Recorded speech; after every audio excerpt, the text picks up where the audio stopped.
ngata on a qui na okuta déjà équipe qui soudée pour Big Stars ezaki wana chanteur pour ya bandi mayo na ba chanteur bazaki wana bana mai bazaki batetia bazaki ndima batuta ngata on a qui wana na okuta Montana azaloka président orchestre na écouta Kabose les chiens méchants na écouta Deblé Kinanga azana Canada sikoyo na écouta Masananga Gerbo Tunta. Donc tous les lokola bagi lokola 4 na attaque chamba chanteur au pénal principal OK bango bakangi béton mais est-ce qu'on a eu kota lokola 5e chanteur dona vient na def comme lokola 6 chanteur pour attaque chamba to comme ki bongo to sala ba d'autant yo ye mbala moko na attaque za iteke non er moko pe mara na sima moi réserve moi nini non nazaki réserve té mais vie ayebaki déjà savoir faire appétit na ye po ba vie baza batolitoi ayoka déjà repétition yo na offense na bantu mbala moko na first team yaki na kotaki mbala moko mais na ndule il faut lingaka musala na yo ekotela yo et que bon naza bogar na oyaka na ndule bon oza na talent peut-être ou oyembaka bien ou binaka bien pour bina pesa talent eza na musique na biso ça compte donc biloko na mibale faut za na moko nga azaki na mwa chana nga nzamba pesa nga en tout cas côté wana edaki nga na fungola ba porte parce que na orchestre na biso na Big Stars ezaki orchestre moko ba grand danseur au Savanater surtout ba époque wana vraiment ba VDF wana vie bo sa répétition ya zalawate za na répétition te ayete na repi wana mais soki bo bando bina wana mais ya bina oleka bino to ata bo sali quoi rien tant ya donc bo sentir que mutu moko ye awa a changer ba donner a VDF suka na leader. Est-ce que aussi on mituna pourquoi na boya koseke faute ezali yo madera womo miso eboy komala matoi eboy nde koyoka monoko mpe ezangi maloba nakoma isole souci misère nzembo pena do ngana imba ya liboso ya ngwana kwa batu bachaki kake awa chanter wana nani wana ya mbene sala yake batu ba reconnaître ngai wow donc ndenge na boki bo ba oba ibi nzembo wana ye mta imba ya ngwana c'est bien moi quoi siko lo ne sayi siko ke no après ba tourner na tout bokima c'est qui bokima pour idéologie ba ministère ba kimi na poto e bandi depuis kala donc na lobela nga ndenge biso ba konle to lobanga pourtant VDF azonga ki ezai pena ke no ba kimi ouais c'est biso tikala ki nombre moko boy en tout cas toi qui fidèle et pas vieux wana combien de personnes botikala biso to tikala biso to ya à peu près ba 15 ba 15 mais bon ba masa muso ba palanga na ki mais biso do zalaki na biso zalaki pena tina suka na vient na biso la preuve année que tous en abisso bien avion abisso ti lelo tu vois côté na to koma tu es bien non lelo ti lelo bozara bien na général def mais siko yo boyaki 15 tant ya zonga bazonga combien de personnes bon siko ya ngana koloba ke presque orchestre presque tikala ki donc via zonga emo alors via zonga emo mon côté bo boma mouvement kuvatin mouvement ça rend vite tes mouvements ça vie mais est-ce qu'en plein succès on attend bino botika libino tout au moins tu non quelque part vous percevez ba problème azonga aswa lukara ba makuta mususu ba montana mususu ba kabose au moins tu non qu'est-ce vous vieux problème si vous tourara que non yo posaki parmi ba musiciens ou l'artiste Koffi Olomide a proposé que non accepter na yo ndingo pour accompagner awa ngabaka yo kaka mbamo na ndinga système que non quartier latin na habité proposition na oboyaka ngo pourquoi ezala bena vie bena pesa nga bena donc tu peins sur la planche quoi et ça nga que non lipa yango na petit na soko kota via za obenga nga même partie à Kenya que petit na ndenge nini bachibo apula baebi vena nga beazibe a Congo ayebi vena nga Kems Musa l'international ayebi tukutana na palais na ye vena nga Simon Mbongo le grand sapeur de Londres ayebi makambango tukutana na palais Kems Kemusa to vandi ba ipsinga no rambo pena ba bengi pe vie to solo li ba nini que non ba staff ba vendre selo moi ma solo car no ezali o kitakini ko na ba 2004 on nga rotala ngana e potosika na luka nanu bon na kota suba ke sango ka su ko zala ka makamo ka te yo mo pesi so ba raison oyo o boya ki ko intégrer quartier la te est-ce que le lota mo vanda ka et o regrettera ngo te quelque part et le tika artiste atika libele ça va œuvre donc il faut toujours ngai souci na ngai toujours na kota ba studio na sala raka po mukolo oyo ko tuta ke mbuma ngo ekoya oye bata ba vendo ba sala pe ba playa danger kala mais tango ayo beta yoreli tango président na biso ya uta okufa ona zalaki ba azaki pe makambo makambo ekoya nango anytime donc tango tozana na envie o désespérer te tout ça la ndule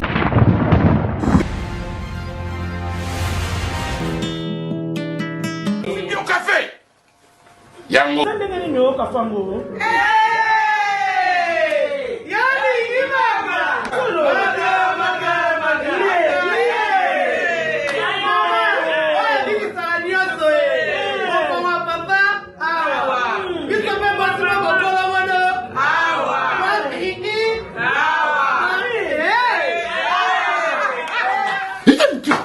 oh là la raté. Il a un problème, tu sais. A connaît pas demande. Hémorroïde. Et on dit, oh, il y a diabète. Et oh, nini, oh, nous le connaissons, Mako. Nini, rhumatisme. Et c'est ça. Tout ok. Bio café et au salon de lengue. Tomé la carne à bino yango. Force en bête. Danger. Maxido, café original, Andeko tomela yango pour la santé na. Na ABC Batutu, ba s'abonner massivement na Patrick Madika officiel. Bo s'abonner na Patrick Madika officiel. Babi tango fort de Fali Poupa. Tata Nzambe talaka lelo yo eya. Nengo yo komisi Madika na mondo yo. Ah ouais. Abonnez-vous massivement chez Patrick Madika officiel. Kuna ndeto romona histoire vraie. Kuna babeta yo masola solo quoi.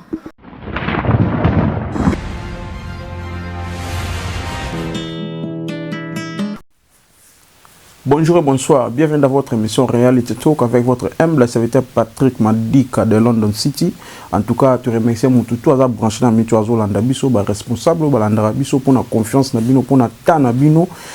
critique Nabino, remarque Nabino, yango sala keno et puis ça super courage pour na continuer comme ça musala oyo tout ça la bino et puis sans oublier tu remercier batu tout pe baza ba abonner tout au Balanda sur la chaîne Biso et puis so s'abonner c'est le moment c'est bonara déjà na chaîne Biso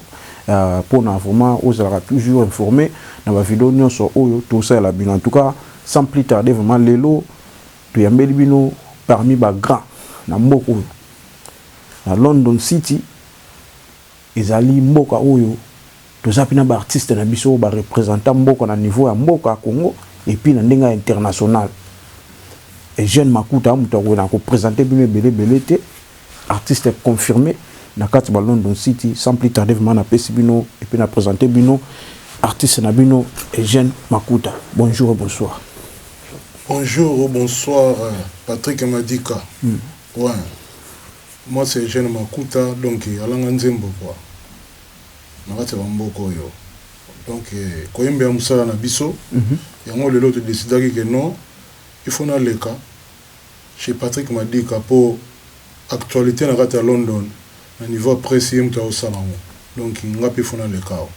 Yango moninga lelo na zao. Merci vraiment, tu remercie au pour na tana au dispo Biso. En tout cas, na batutu bolanda biso vraiment na utako loba as invité moi to ko présenter belé parce qu'il a déjà reconnu beaucoup plus dans le monde ya ndule. Boni na nous santé, boni ba activité, boni mambutu formezo le kabia. Ouais, santé ça bien, ba activité peso kende bien, mais bon, du moins côté activité na loba toujours travailler mingité quoi. Toujours travailler ming na niveau ba studio, na niveau ba boulot na biso na ba studio mais na niveau ya scène musicale ndenge to bana ko beta liboso ba podium ba ndule ezozala te mpona baconfinement oyo quoi baconfinement bakangi bafongoli bakangi donc ezoperturbe mpe mosala na biso trop quoi mais on est là on espère que makambo okende bien peut-être en 2021 tosala yango plus mieux plus à l'aise quoi. C'est ça. Merci vraiment.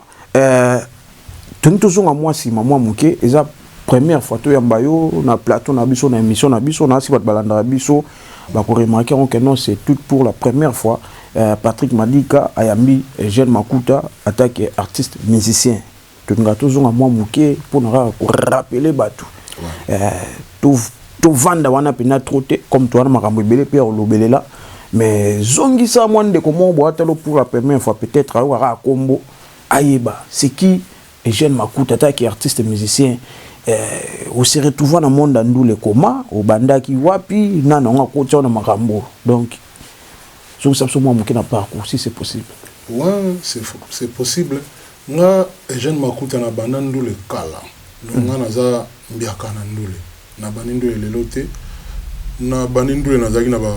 15 ans ba 14 ans quand na ba quartier ne to banda obeta bandule na biso nga nakola mingi na ba Congo veut dire na Matadi parce que père na biso azaki policier à Onatra donc bazaki ko mité romona année oyo azana Kinshasa nga butama na Kini mais en tout cas na tamboli trop na ba région ya Congo ya Zaïre à l'époque na kena ba Mbandaka ba Kisangani ba Boma mais to yeko sukela na Matadi donc père azaki mité partout ce temps to komaki na Matadi nde to zaki bena basé palin to vandaki wana alors nga na bandaki obeta na ba orchestre na biso quartier kaka orchestre mo to zako benga mo vivre en Kindu ezaki ba orchestre na biso ba quartier après on a na kesco na orchestre mususu véritable Nzanza kuna ndesko vient na defa wa découvrir ngande na orchestre wana on a ce qu'on a commis là-bas 22, 23 ans. Ve ba qui tourner na ba Congo na kata salle quoi ça qui déjà wana avant d'aller aux autres là-bas qu'est-ce que ils ont enlevé les rideaux ce qu'on a mon que petit mo azo boire mystique tindelinga likonda pas photographe mo boy non chanteur wana yebsa que non naza intéressé na ina osola na et après quand na mona ki on le rôle jeti bango ba yero kota ba beti visco yebsa nga en tout cas abenga na podium oyebinze monini ya Big Star ngana ibisete na iba nzembo boy bon yemba orchestre accompagné ngana yembi à MC public à partir d'aujourd'hui en tout cas chanter on a juillet à côté orchestre nanga donc nga baso ngana Matadi Matadi ouais na Matadi na ba Congo na ba année wana précisément ezaki na 93 94 ouais après tant ba zwinga bango bazaki déjà na tournée européenne bango bakei yo tikali ngana tikali bon ndeka ezalaka bon lokola na kin nazaka na ba oncle ba famille musu bazaka na kin bon bango balinga yanga na beta ba chic nga moni que non nga lingindule nazongi pa ba parents na Matadi par après de vieux scotan a utaki sko mikili ba 95 ayende sko ko beta leso na Matadi ayeko récupérer nga ayo la nanga benage no chanteur wana fona zoaye kaka ayo azwinga tokeki donga banindu le kala quoi donc bolongwe Matadi ke pe ko intégrer groupe Matadi na tiki ba père na mère na Matadi na binga ke lukana ngai quoi na ke landa rêve nanga ukona ngai muziki na poursuivre rêve nanga yango na kende kin ko réaction ba parents tant aussi que non déjà bo ngafuna kita bakin ko banda carrière artistique avec le général Defao à l'époque wana est-ce que ndimaki obi okendera na kokaka bo ba parents normalement bandimaki penza te po nga zaki bena mona moko ba no benga bright wana chic nazaki éveillé nazaki intelligent quoi donc nazaki mona moko ba contaki nanga ke bon fona sala carrière nanga ya chic ti na comme maman mutu moko boye quoi bureaucrate nenga bango ba no boulé mais nga nazaki na musique déjà na makila pona za obeta pe bale mama so ba ebinga na bomwana ba masa nga to kola na bango na ba bato na ba eba ki nga beta pe bale danger mais na zo la bale ndule nete domina ki bale parce que non en tout cas nga fona kendera mère na biso ba mère que père en tout cas mère kutunda ba azaki exigeante vraiment que ko kende te chiki na yo boy na habite mais nga fona kendera parce que donc on a l'indule quoi ningi vieux linga na kende en tout cas tikanga na kende so que simbite na ozonga lisusu na ozonga ponda kuna biso ezali chambre na ngeza na ozonga mais tant na kendeki pe dans na kendai kaka na ozonga ka otala ba parents mais si pe continuer carrière na nga pas vient na des fois quoi. C'est ça, en tout cas, ça fait plaisir dans Batutu Bolanda Bito, na Bolanda Biso na moment où Otobo sanité Coco Madera Womo de London City. Donc ba responsable pe ba vendre la émission Bolanda na si côté ça livre vraiment satisfait na ba réponse au tout aux artistes na Biso là na mona le sous ani c'est à Kweni. Bambo tebele. Donc c'est ça tout évoluer. Tant ce qu'on vend pe un orchestre oui. Ouais okuta banane ce qu'on a mouvement au pena que non tant oui okuta yo yesikati à part yemo leader ambiaka pe ba koloke samsu ba yaki wana ndeti nani yo okuta na mouvement ngata on yaki na okuta déjà équipe yaki soudeur au big stars zaki wana chanteur poya bandi mayo na ba chanteur ba zaki wana bana mai ba zaki batetia ba zaondi ma batuta ngata on yaki wana na okuta Montana azalo ka président orchestre. Na écoute Kabose les chiens méchants na écoute Deblé Kinanga asana Canada sikoyo na écoute Masananga Gerbo Tunta donc tous le rôle bagi le roi 4 na attaque chamba chanteur au principal OK bango bakanga béton mais est-ce qu'on a au côté le roi 5e chanteur donna vient na def comme le roi 6 chanteur pour attaque chamba to comme ki bongo to sala ba d'autant yo ye mbala moko na attaque ça dit que non er moko pe makana sima moi réserve moi nini non nazaki réserve té mais vie ayebaki déjà savoir faire appétit na ye po ba vie baza batolitoi ayoka déjà ke petit yo na offense na bantu mbala moko na first team yaki na kotaki mbala moko mais au moni que eza ordre ya orchestre so ye oko banamba moko attaque te gembe au moni ka nzembo yebi okoti faut zapper bien na ba massa on a okuti po bango pe ba peso permission ke kota ba l'air mo bezaro za la pe ke bango ba yembi na vandi mais vie a poussé nga pe na mo trop quoi tant on a koti mena studio na umela kite na koti studio nzemba liboso bu na salle prestation na studio déjà il faut la porte donc na koma bien na ba massa na ba yamba nga très bien tout cas parce que parmi bango ba Montana ba Kabose bango tout temps yo yaki entre bango tout wana pena nan pena o mona pena que no yo na ya par président ya orchestre makile tout na pena que no yo pena na ye mo kanga mapenza bo mona pena que no ye penza ngani to zaki wana en tout cas nazaki na préférence te bango tout balaki bien na epa na nga nazako solana bango momoni ndule zaka bulo keba oye baté nani azulinga vraiment na motema quoi pour bamsu ba boule yo zo place na ba nini ndeka monde na nini za monde na biso za bongo ti muso zo boule ke ya yebo ka sikoyo ba pesa ba privilège mais en tout cas nazaki bien na bango tout nazako sola bien na bango tout tozaki en bon terme quoi tout le monde tozaki ba master tozo sola quoi na ndule il faut linga musala na yo ekotela yo et que bon naza bogar na oyaka na ndule bon za na talent peut-être ou oyembara bien ou binara bien pour bien pesa talent isa na musique na biso ça compte donc bilo kona mi balé faut ça na moko nga zaki na moi chana nga nzamba pesa nga en tout cas côté on a dakinga na fongola ba porte parce que na orchestre na biso na big stars izaki orchestre moko ba grand danseur au savanateur surtout ba époque wana vraiment ba VDF wana vie bo sa répétition ya za la raté za na répétition ti ayete na repi wana mais soki bobando bina wana me yaro bina oleka bino to ata bosali quoi rien tant ya donc bo sentir que mutu moko ye awa a changer ba donner awa VDF suka na leader mais na rep azagiti rep ngo ne bo bini dance na bino ya azati mais tant bo ya na ndule so atalika ba pa na bino spectacle a rosala donc ils ont contenu de 10 personnes v on a un monstre v de fa grand musicien, grand doliste. Soit à côté, à Bouka, à Salé, dans l'Afrique, nous sommes en train de vivre. Soit Bandi Makinu, donc c'est grave. Là, ce qu'on a côté dans l'orchestre, biso orchestre, nous sommes en train de mater du Wana, Isaki, tous les minima, casse côté chant. Côté danse, tous les nettement vivre à Morobo. Tous les négligence, Morobo. Tous les biso, mais pas comme Ndengezala. Attends, on a côté dans Big Star, mais. Et ça, au fond, on a Makinu, on a Okuta, on a Massa. Chasse à l'homme, faut mon danse, mais potana ika kana ndenge na nganga pe na zo mikamo lokolo mais musu ya ngote mais na zo bango courage kaka na zo meka bango donc qu'est-ce que ça ipena na ba talentier yango folinga vous en avez talent peut-être talent est côté là yo mieux que beauté quoi au beauté sautant sur ma foot et tant sur mon boulot là en tout cas merci vraiment na CP une émission de Nikitor ambiance émission na biso vraiment ba responsable ba landa rabiso bato ba baza ko disposer ba tana bango ba tala rabiso chaque fois na si besoin c'est là déjà ndenge artiste na bino ba bete be moi les sola parcours ndenge kota ki na mouvement donc à côté boza vraiment bo sanité telling ko super pour être donc de pécio moto côté aux sans oublier tout le temps comme on a mon to qui ndika malé donc c'est ça ouais mais quand on se premier voyage na yo tant oui au monde pena que non au loin mata de Kinshasa en plein succès au côté orchestre premier voyage pena tant au monde pena que non voyage à Liboso pena au côté avion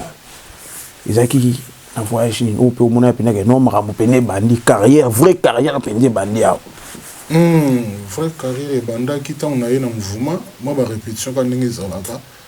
après voyage mo ko s'annoncer que OK c'est fait qu'il des Zambie bon j'ai pu attendre que petit na ndenga yeboye to ko tika été il faut kaka na annexer na ya ba kombo e ko kende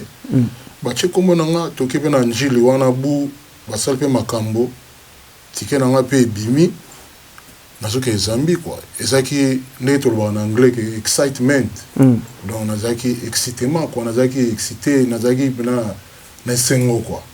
que on a dû voyager pour la première fois pena matampe donc ezaki moi ba différence quoi na epé bon pe mati to ke ya na bisko na bandi pena carrière quoi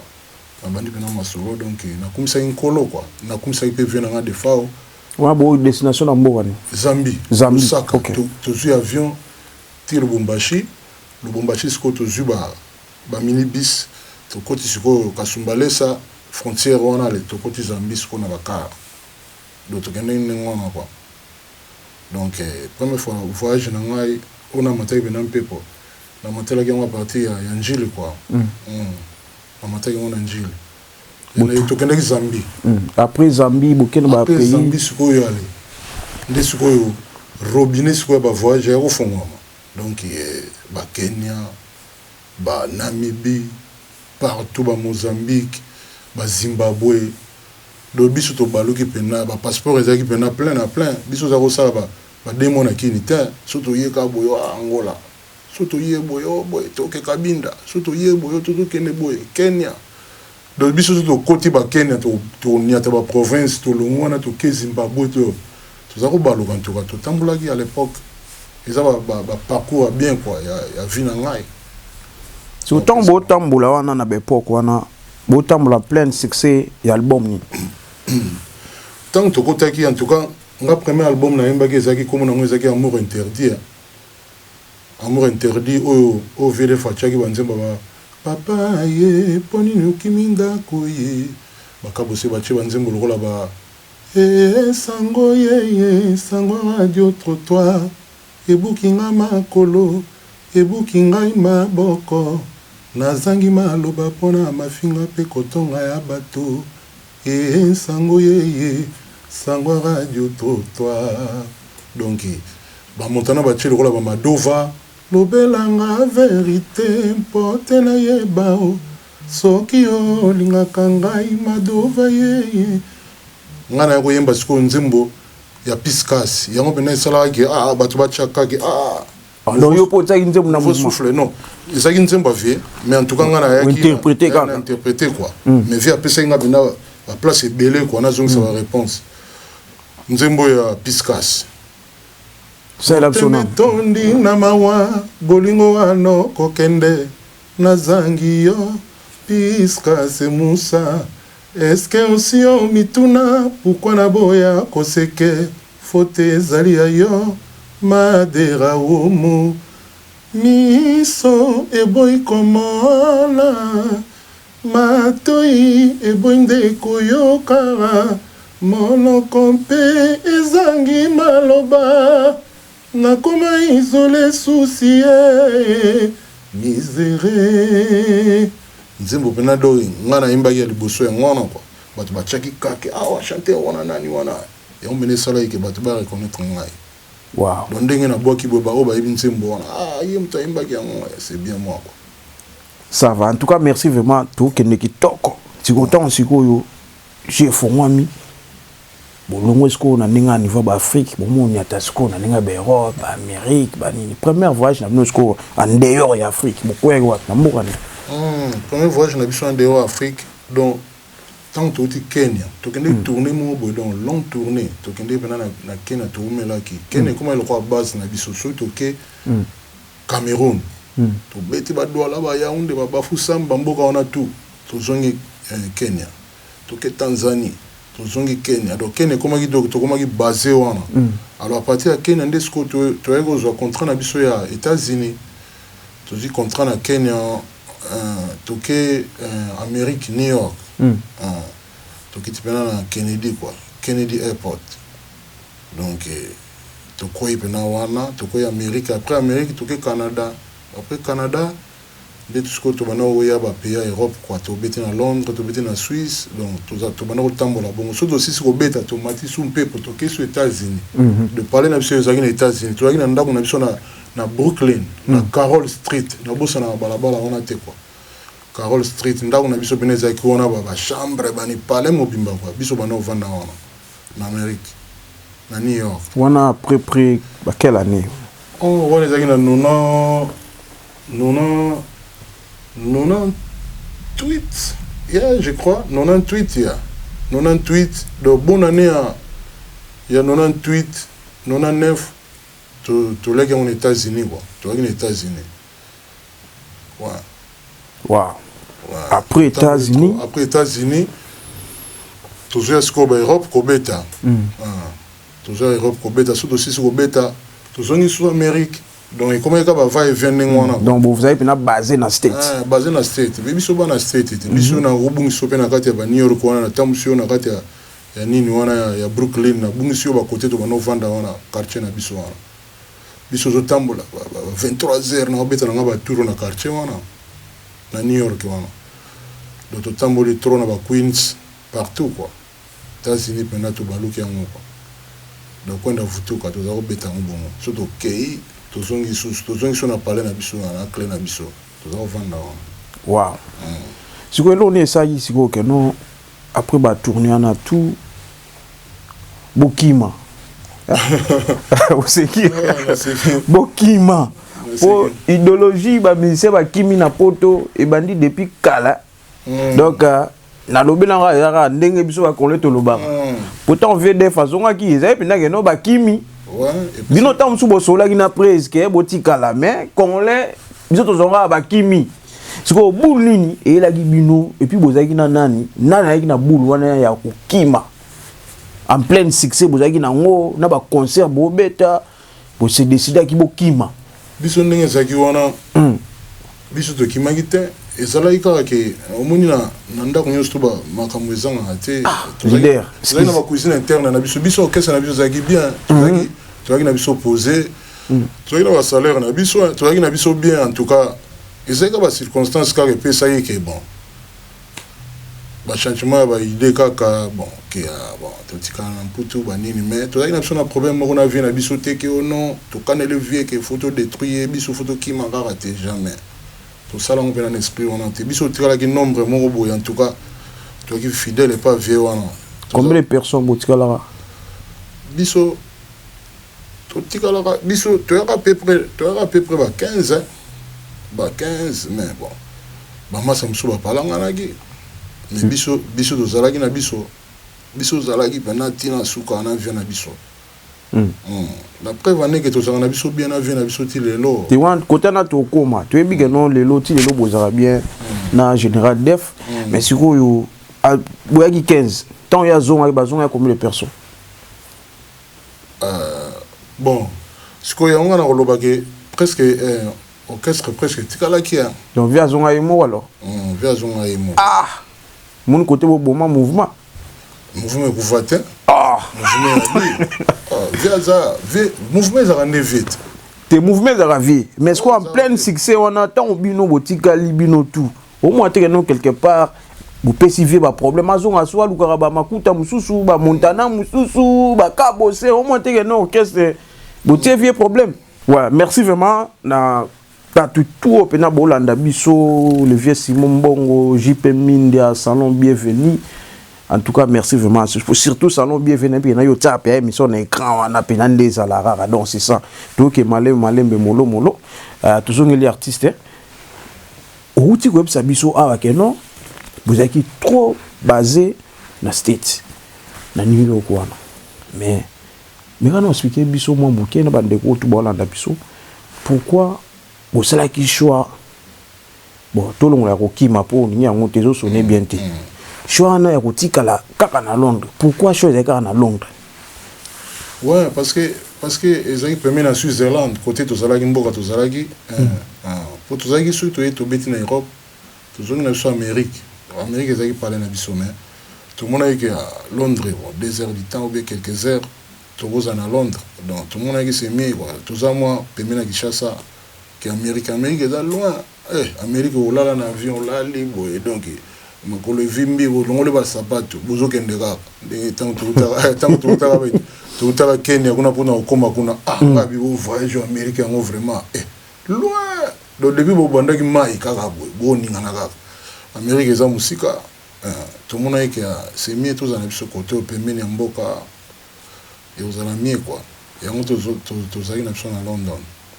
Qu'on a Londres bozaki nani na nani butikala gi combien de personnes bozaki na nani na ba kombo to zaki na mama sana biso mususu babetaka ndule to zaki na bango toujours to zaki na ninga na Renato Mundele soliste Pado Machine drummer grand drummer ouais grand drummer des fois té venanga la Dimbala les compas na venanga Claude Bass avec Claude bassman mukubwa ibona ba chanteur ata chanteur moi ta chanteur kangai chanteur ngai parce que Montana à côté pas Kofi Kabosi à côté pas Bozi à zongine kin Kabosi à côté non pas Bozi avant qu'il ne pas wera bon ngana ko calculer ka bon ponga vraiment na ngana sa carré na ngana vie de fawa nga na se plaina na bana se bana vie de fawa banda kala depuis nazara petit donc ezaki dream nanga réaliser nazaro yemba na ye to yeba banzembo belé na vie wana alors nga ngaki na continuer botan na ko mona ki bon na pe mana moi demi ko pe ma pe et comme habitude ko lala ko lamuka mesani mo anglais pe continent nzoto donc yango na comment vanda mais l'esprit nanga ezala toujours que fora zongi na masolo nanga ko ndeto bana ko travailler na vie tout travail par correspondance, tout travail à biloko ya na tchaka pe ba voix et zonga pe. Donc on est toujours ensemble. Merci, on est toujours ensemble. Alors là, je salue encore les vieux Coco Madera Womu. Ah non, muta une époque na donc tout ce qui on a pour le moment. Donc c'est ça. Les lots s'est retrouvé en Angleterre, à Londres. Autant il y a parcours na yo. En tout cas, bandeko boye ba tawana ezongi si bon pe ba mémoire ezongi. Mais c'est quoi yo les jeunes makuto tamboli partout dans le monde entier avec leader oyo natana epa confirmer ki. C'est ko bino teke bana. Ba mauvais souvenir na yo pemena général des forts ata moko ce que zali ko zani. Mauvais souvenir pemena vion ndeto zaki na ye nga peut-être na rolo bagé pour na zaki close na vie na robinga ngo close parce que donc nga na zako vanda na enceinte pembeni ya ndako esika via za vanda donc azaki le roi pe parent na nga en quelque sorte donc nga na za pena na mauvais souvenir à vite nga na rolo bango te pour na ou bien na masqué ou bien nini mais na mauvais souvenir à vite peut-être quand on a bakia nga tikala na voyage moko na kenda te ezaka voyage moko à Kenya na ko regretter que ana kenda voyage on a été mais en tout cas les restes na mauvais souvenir qui te via azaki loko parent nga so na zangi na zako kende kaka ko venga mbolo toujours azako soigner donc na za mauvais souvenir avec on a été ata mon côté na ko loba tout ça là bien soit siliki na ebiki leader siliki na okendeler moko boya okita na ebi venanga ta tombo ki na ebiki na okendelewa ata 23h na obeta surtout so OK au monde pe yambi okaka donc ça vie mo azani boboto quoi un vie mo bien quoi donc on a un mauvais souvenir te quoi na ba ani tout ça naie na golo ba mon côté quoi ata mutu akoza va défouter mais aucun golo ba mauvais souvenir donc veut dire que na zani loko moko boketo te ezati on a vu en tout cas ma beaucoup PMBV on a vu mo bien ça va vie mo bien sikoyo na Angleterre awa banda ovanda awa on s'est décidé que s'est installé en deux mois donc que non moi anglais côté moi nini mais rêve na yo toujours un jour quand on a vu na yo pour continuer idéologie en rwandais ça là sikoyo attaque artiste tant on vanda penota la pena que non yo mo mitali penanga pe ande na boye ndule penam te sala nga pe anazala évolution na yo na bano ça en Angleterre attends yo mo mitala ka pena attaque artiste carrière non pe artistique selon yo mon rango positif ou bien négatif lingi na tawo ça na mboko en Angleterre bon moi na go sur la vérité carrière na comme nango négativité positive PT mais ezara na standard mais normalement place au naza lelo na ko ko sala mieux place au naza mon place naza escalier au naza no ko kende likolo plus que place au naza lelo ngai peut-être mama kam mususu mutefrena ki ngai na évolution na quoi efrena nga évolution na na ko sala mieux mais mboka pe toya pe ezape na bandenge nango c'est ça pour en tout cas na musique na biso congolaise na lobite ke ba artiste baza ba bon musicien ba koma na Londres ya makasi donc ce qui peut boyer to betara ndule ndenge zala juste mais problème to na Londres ça que artistiquement parlant ndenge par rapport à Paris quoi ba massa ba kota mingi ba studio na bango na Paris makambo ya Paris évoluera plus que à Londres. Londres est un monde et un ndule pena penate. Na ndenge pena est un net nouveau monde mo boy. Na makambo ndule quoi. Peut-être moni manque pe ya ba soutien, ya ba staff, vous comprendre. Peut-être na kala, bato ba beta kala po amina nga moko boya kufana ni Stevos Mbanza. Avant d'ouvrir en tout cas paix à son âme. On a eu que non, en tout cas, bien boy na tamu ko boy Londres là li parce que tant biso banda ko beta en tout cas ezaka bena poids ba mabana mai baza ko cha poids peut-être makambo échanger mutu akoma maele na kisina na bon azumuna ke tant suna investir et ko koya mais poids peine à la rater quoi Londres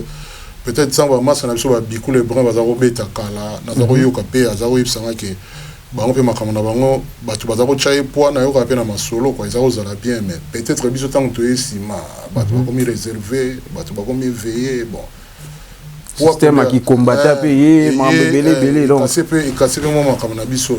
mais biso na Londres trop apesa biso to beta terre ba combattant tant ba saki makambo na ngo ezaki pona batu akini biso ba pesa biso tant to beta to bana obeta na biso to beta na biso en tout cas ba bande ko na biso to za na bango ba na problème na biso te mais problème ezandeke à Londres bayaya o bacha batu poids bazati soutien pendé ça pas artiste ouais ça penati makambo pe to ko même na Paris en OP ezaka na ngope ba massa ba chanter à danger ba rapper na Paris wana ba massa ba imba na ba catcher la temp partout bazaka wana mais wa royeb supéra qui non soutien pe ezaka na ngope te pour comme déjà na mputut ba royeb so que non massa yo pe patrouiller kaka luka kaka po ba ozo yo ka bongo au monde donc et ça loko comme na mboka mopaya ka okoza prophète kuna te prophète eza côté na yo donc yango monaka peut-être eza ndenge wana efrena ki biso mwa muke ela na biso to koma na biso obeta côté ba mindele to koma beta bandula na biso côté mindele bon ba apprécier biso malgré bazo ka langue te mais surtout ni ati sebene donc ba bina en danger te à côté na vraiment na raison même ngape na ko confirmer ngo tant pena ba show ezalaka obeta tant bokamara ndeti bino ba vie mboka lia ba vie Claude Bast donc groupe na mino penza donc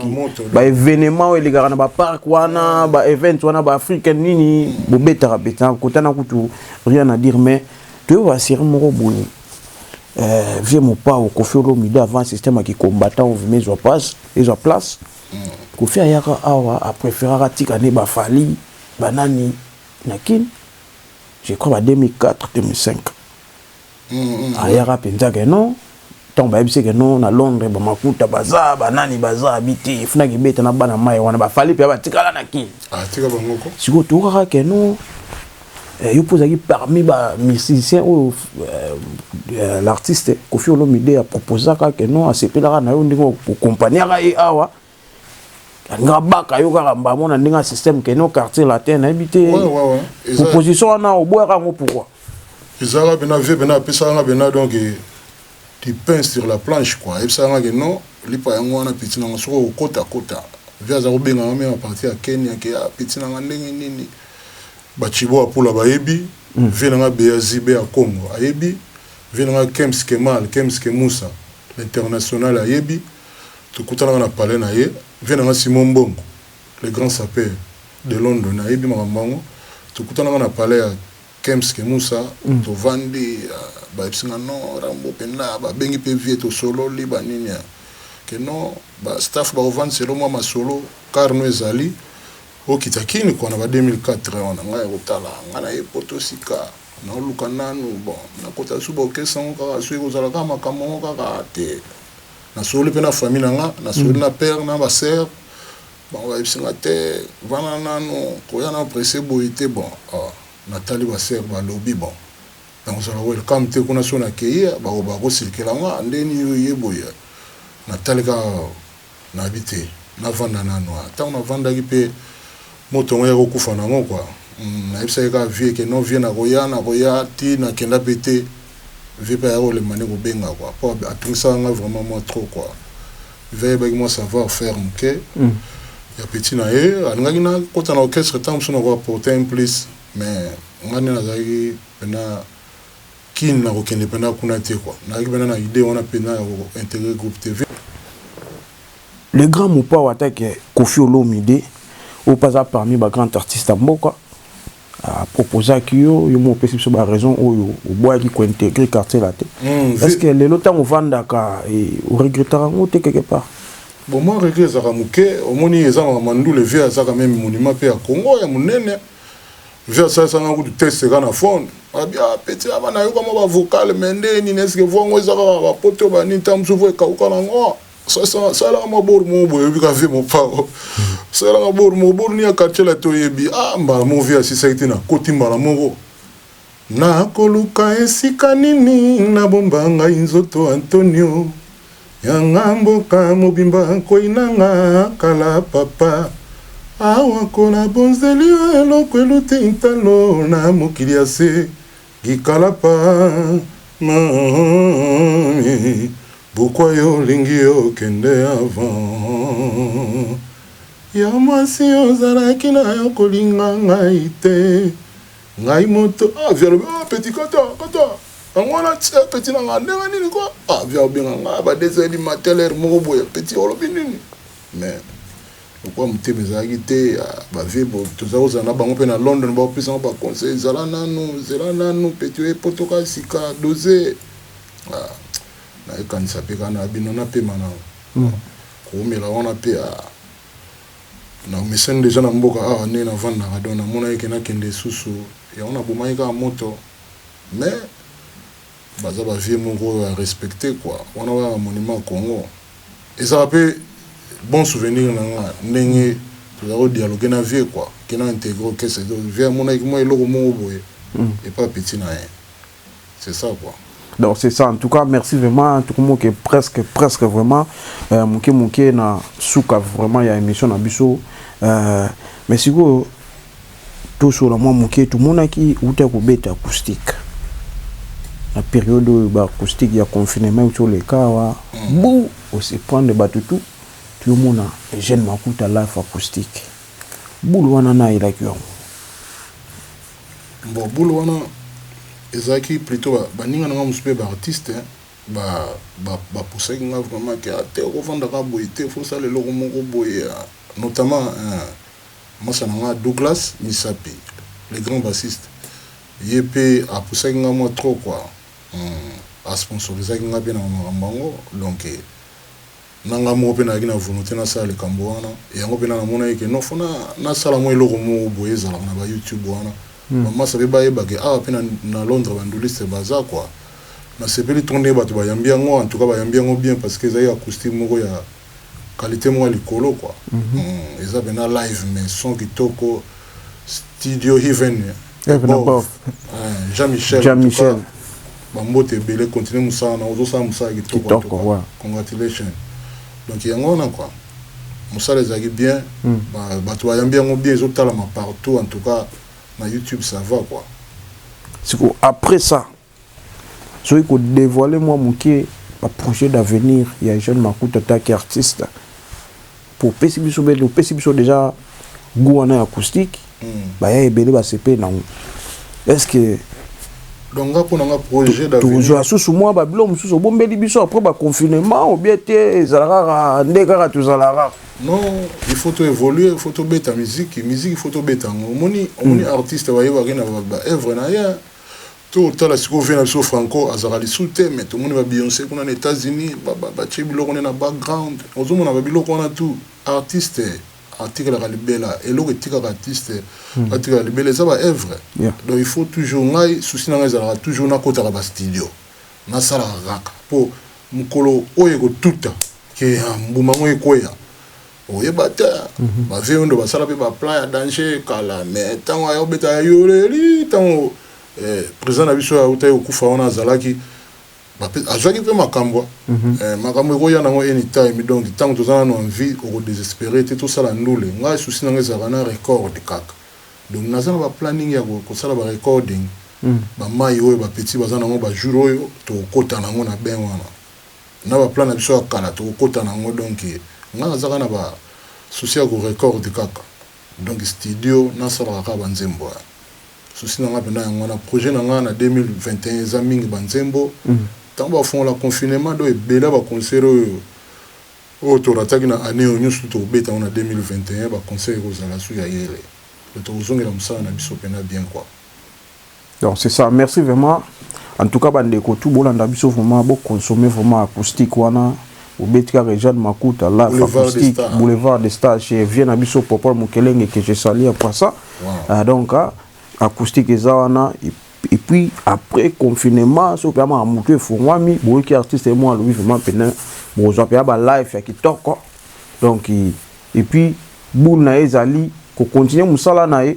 ko kota ba studio ko yemba donc na fait émission to pesa nomba contact bato balingara ko soutenir ba artiste batama banga et tout so posa na business na yo ngi artiste bo solo ligaka mais to komana na moi tamoura moké mais sikoyo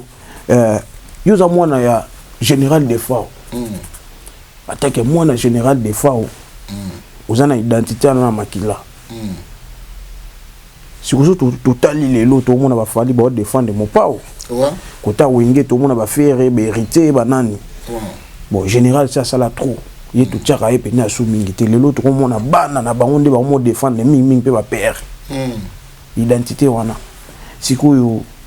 epa na bino to mwa mto bundaka mwa mukeka bosser masa bunda mais sikoyo pourquoi ndeti babino boye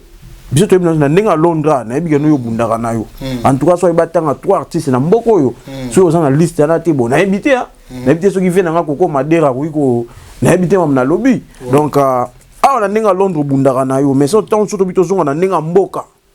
ya Congo to mona peut-être ka collègue na yo ka bosser na ndenga Congo siko bosaki moi mingi pourquoi ka bosser ka ye mo azoteka et puis ko teka image yango pe il fallait le kape na moi wenge il faut moi nini ozo moi teka non bana vie penza baza penza te ya ko garder image wana penza bana vie de fois baza ba grand combattant va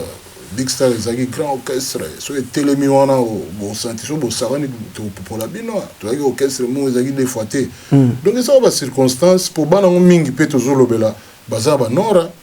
ba mama sa baza na ba Canada biso za kotoyo montana kana ka bosi mutu ba na kine na tak chamasa na biso mususu wana Gerbo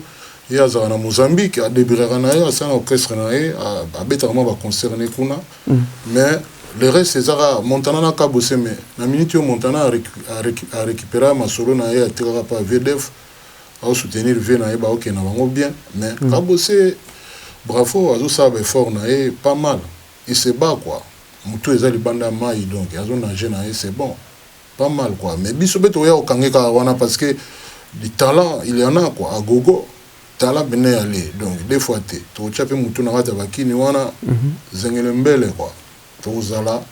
to sala masolo ka ndenge zala biso to na souci wana to défendre pe vient biso to défendre clan na biso quoi ouais, on est là on se bat quoi to kocha pointe na vie que ono esuki awa biso to ko soutenir non biso za ndinga ali to ke na wana mabele to ke kini wana to sa masolo ndenge zala to confirmer bana Mike on est toujours là et on moninga na zule ka émission on se bat toujours to kotika te quoi pour les art bakufa na art vrai mila da na mundu gina c'est ça ça va soda solo quoi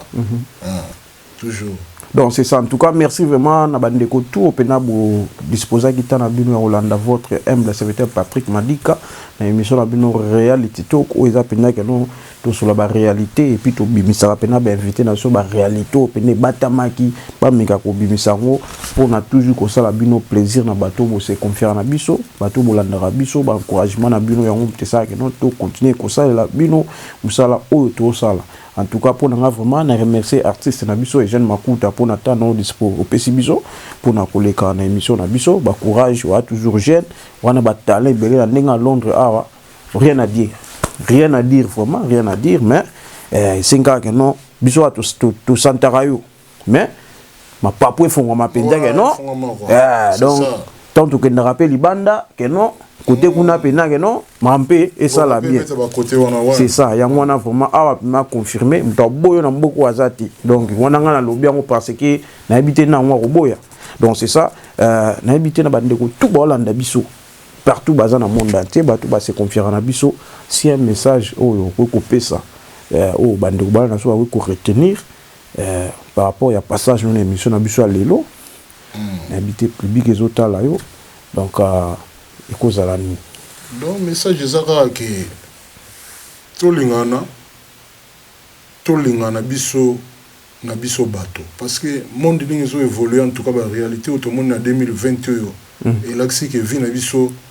ça ne tient qu'à un fil donc vie est zéro quoi la vie c'est rien donc tolingana tant que vous êtes vivant boy tolingana parce que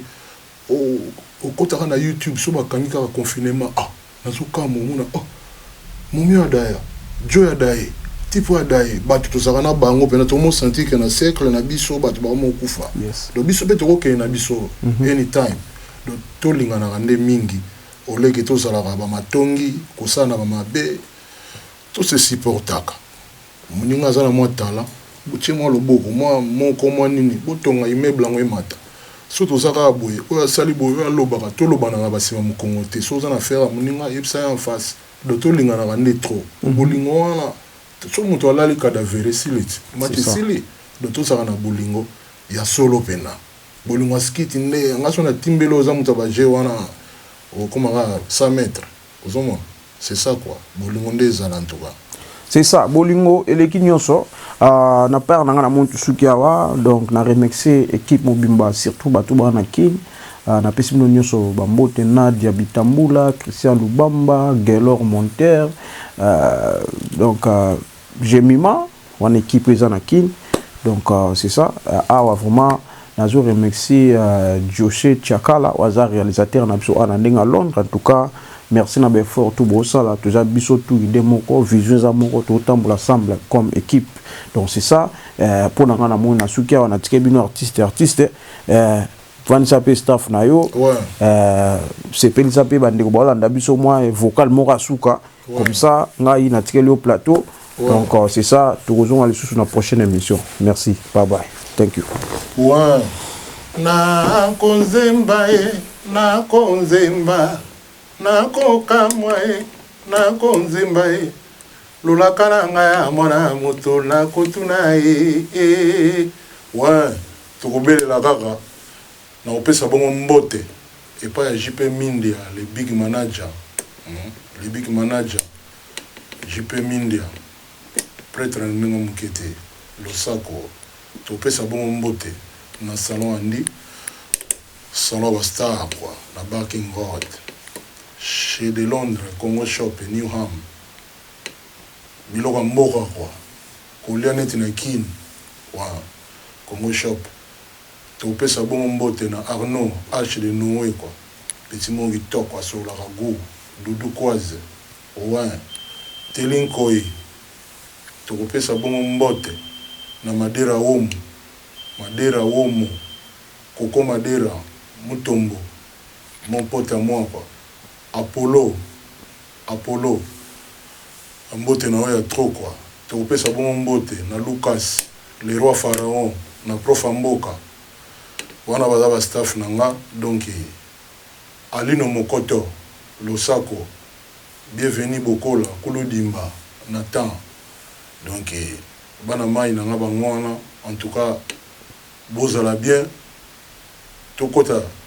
na 2021 na boboto quoi pour en tout cas ningo oyo eza émission na biso suka tosala na Patrick Madika reality talk bocha epoa azosala boulot kitoko faut mona matériel aza nango donc faut tocha epoa akende liboso quoi aza mutema kofungama jeune moko boye azosala mosala ne bien en tout cas to appuyer émission oyo quoi botalaka yango mingi na YouTube émission oyo bobandelaka yango botalaka yango mingi quoi Papa Lopango Monzale landlord et yango oyo quoi donc on est toujours ensemble tous à la bomoko let's be together mbote mingi na vie na général de Fao bipa ya zali bosako quoi la diva million Lels I love you ok bosako na bino nyonso to to kombo zala bien bonne année d'avance quoi restons fermes prions sans cesse Losako merci au revoir check